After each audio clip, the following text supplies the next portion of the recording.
Hey, what's up, guys? As you know, or might not know, I'm mid vacation right now. But Bungie put out a little post. They put out a post, and I wanted to watch it, but I didn't think I needed to. I didn't think I needed to go live for 15 minutes. But we're gonna watch this ViDoc together. ViDoc. It's a video documentary. So it's I want to say ViDoc, but ViDoc sounds cooler. Anyways, they always knock our socks off with these things, so I thought it'd be cool to hop on and kind of get a reaction video going for you guys. Something fun. So without any more fucking ado, I have been avoiding social media. I have not been looking at Twitter or Facebook or Insta or any of that. This dropped like 4 hours ago. I'm gonna get this reaction video uploaded shortly. None of this fucking matters. Let's just do the thing, man. Let's do it. Okay.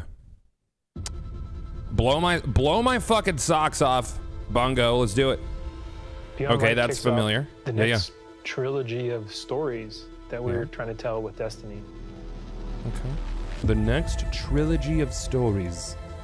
Players are going to go on a journey to discover the true nature of light and dark. Okay. Okay, Irk, I like it. It's the beginning of players learning more about the darkness. And in fact, going so far as to wield it.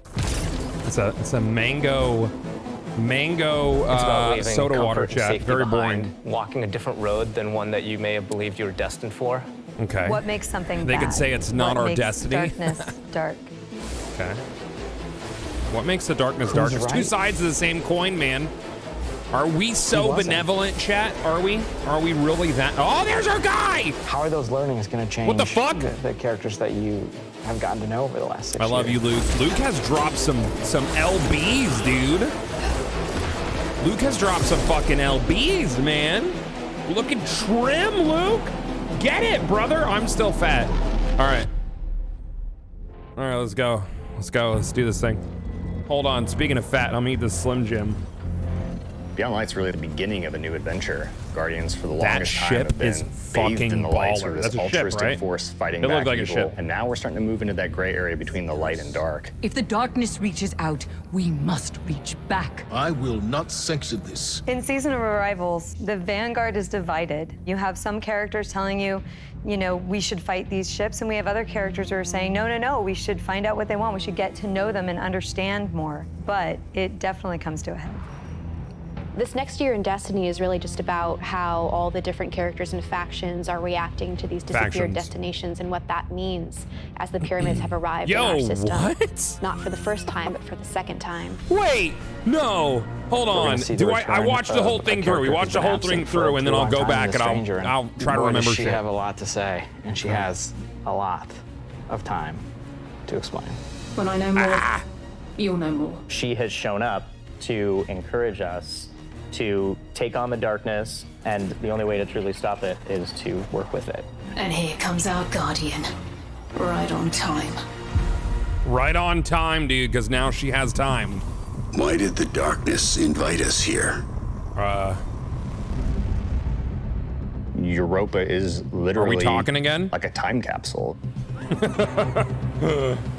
Europa is huge. Killer destination, freezing cold. Desolate. Some of the most beautiful spaces I've ever seen in a video game.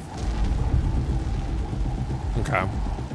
There was a lot built on Europa during the Golden Age, and a lot of that was built underground.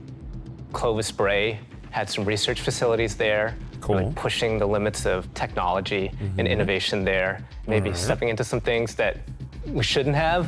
Some Westworld shit, maybe. Under the eyes. Yeah. All the secrets. Get it? I'm so excited for what players are going to find.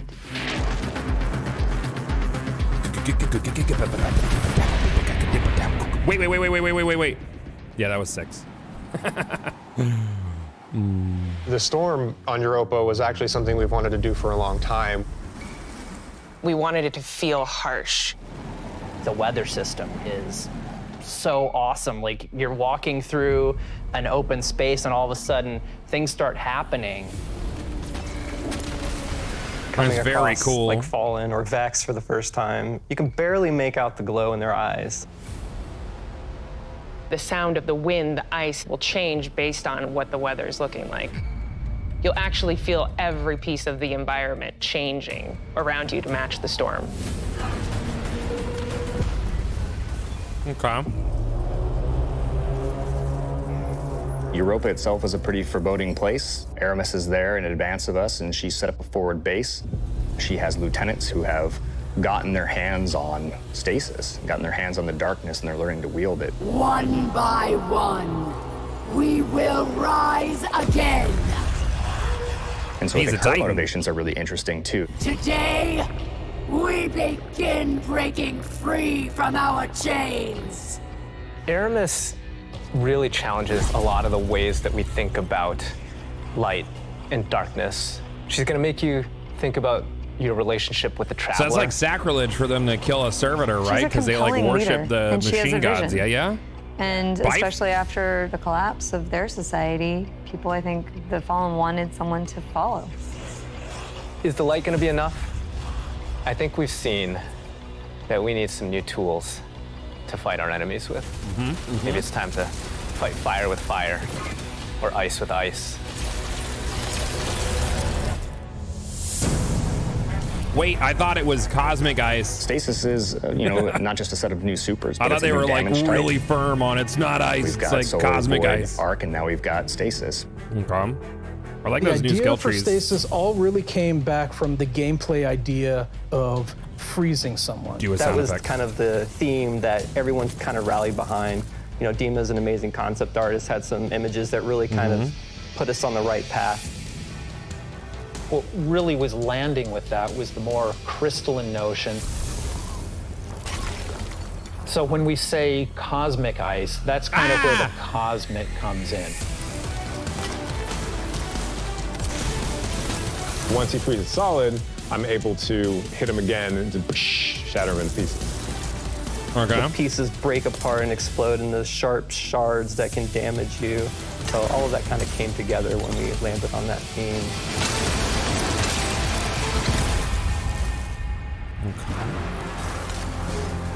Stasis is going to not only change the way that you can attack or approach combat, there's also some really great ways that you can upgrade it.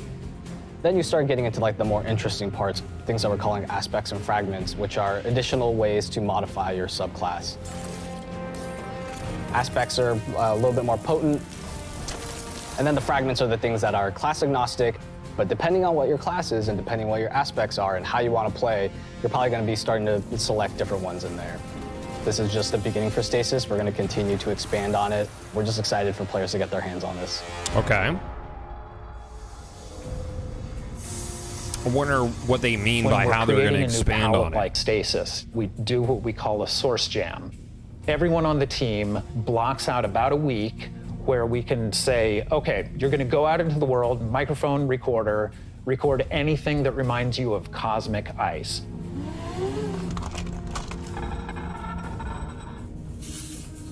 That gives us the palette that we can build the eventual sounds out of. I found personally that the best way to do it was at night. But doing screams, screeches, and blood-curdling yells is a little scary at night. Then I had a really rumbly stomach, and that also was recorded. There was also a breast pump.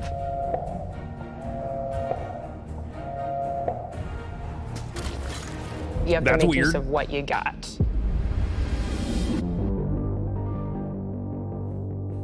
In Beyond Light, we have new exotic weapons for you. I want that sword. I don't know what it does, but that is definitely for Monster Hunter. No Time Yo, that looks like a raised lighter, dude. Instead of just being the gun that refills your magazine when you land precision hits, you actually get a little time portal, and it starts spitting out rounds alongside you. Oh, so you get an arc buddy, but it's a gun arc buddy? The arc soul, so you can be your own little mini firing squad you build. I was just gonna ask, can I have an arc buddy and that thing? Another one we have is the Laments. It uses up your sword's energy to give yourself a new combo that ends up in a big spinning slash. Holy oh, that's cool. Probably the largest selling point for a lot of people is that it slices right through barrier champions. I think the largest draw for most people is actually going to be the fact that it is a chainsaw sword. Maybe. Yeah. He's right. No. He makes a good point, Chad. For He's got a Beyond Light, point. we really wanted to create exotic armor pieces that formed a key part of your build around which all the other parts of your build could revolve. Isn't that, For example, like, generally the Titan gets idea Iceball Mantle, for, which is for a set of exotic armor? arms that looks like it is crafted from Golden Age tech. When you activate it, you sort of slam your arms down, create a burst of stasis energy, and then you cover yourself in an overshield. The Warlock exotic is Necrotic Grip. If you are facing a wave of thralls running at you, you can nail them with your melee attack, and it starts to burst and sort of cascade through the whole group. Okay. That's Omnigul Strike right there, baby. I spent There's many an hour farming coming right in too. there, If you've got dude. a friend who hasn't tried it out, it's a really great time to jump in. I'm definitely making a new light save, chat. 100%. Last year, when New Light launched, we brought back a small portion of the Cosmodrome. This year, we're bringing back a much larger portion of the destination. It takes some of the experiences that started with original Destiny 1, but puts them and stitches them together in a different way and adds new things and tells a different story. What you're going to meet in this new opening experience is a character with not one, but two It looks names weird in Destiny's from engine. Am I Fast and wrong? Furious. It feels like it looks weird, but maybe it's because I just replayed. I didn't think we had other Guardians on patrol here. What I love Because I about just that replayed Cosmodrome Destiny is 1 it again. Feels like it feels like it looks Destiny weird. still. A lot more visual effects. I'm sure it'll look gorgeous.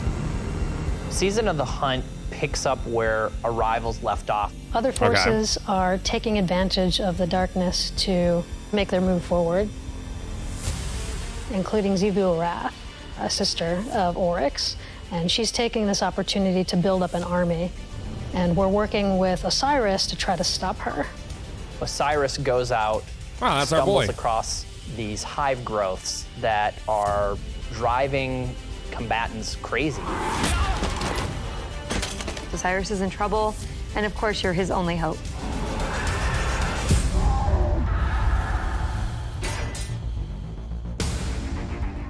Oh, shit. Oh, shit! We warned you it was going to be dangerous down here. Impossible.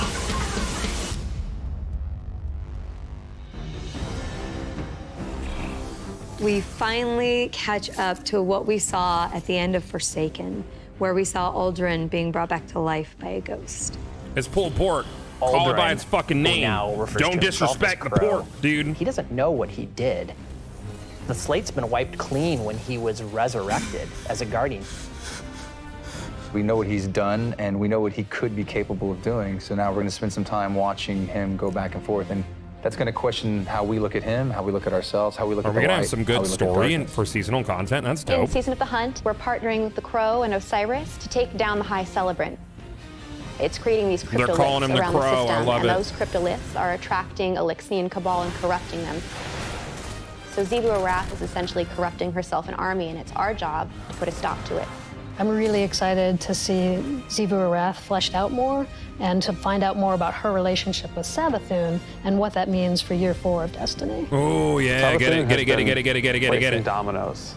And at the end of year 4, she's going to knock down the dominoes.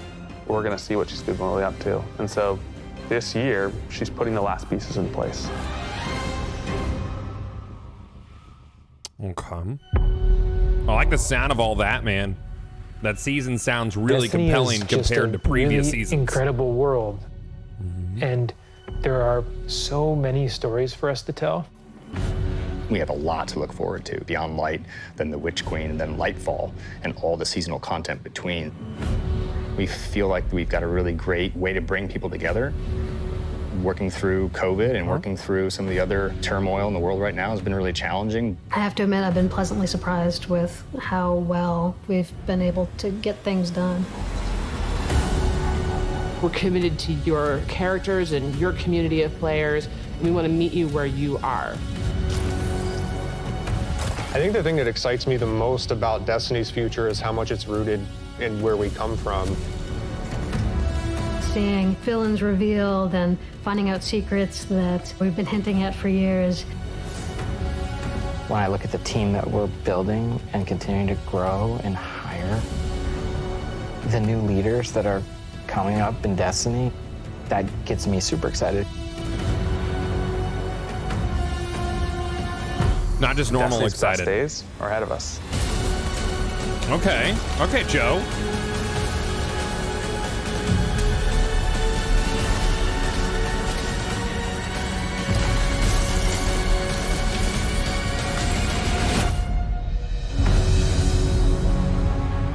All right, man. Fucking A, chat. No, I don't want to watch that video. We're gonna divided.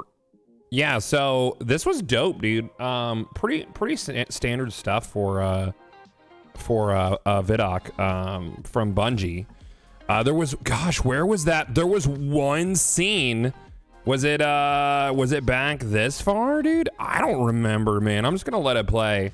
Everything's pretty standard stuff, you know. Like, I'm never worried about the action game for Destiny. It looks like seasonal.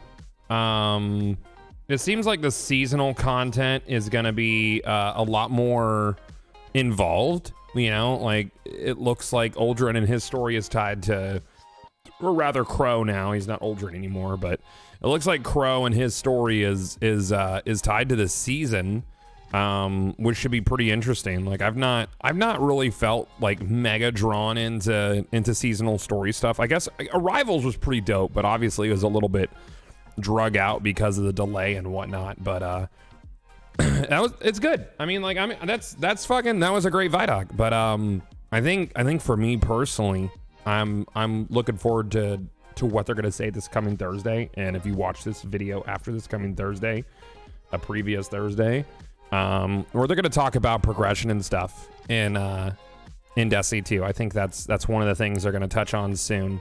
Gosh, there was a scene that showed frickin' Zavala with a bunch of maybe that was from a past season. I don't know. It showed him with Cabal or something. It was weird.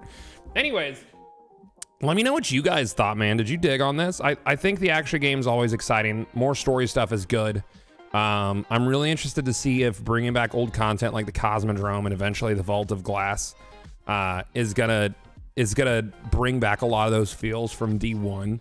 You know, because I think D1 has like a really cool vibe to it. Like, the feel of the game feels better to me. But I would say that that D2 obviously is a better action game. I don't think anybody can argue that. Like, D2 is definitely a better action game. So I don't know, man. This was dope. Really enjoyed it. Let me know what you guys think, and I will see y'all when I get back from vacation. Bye-bye.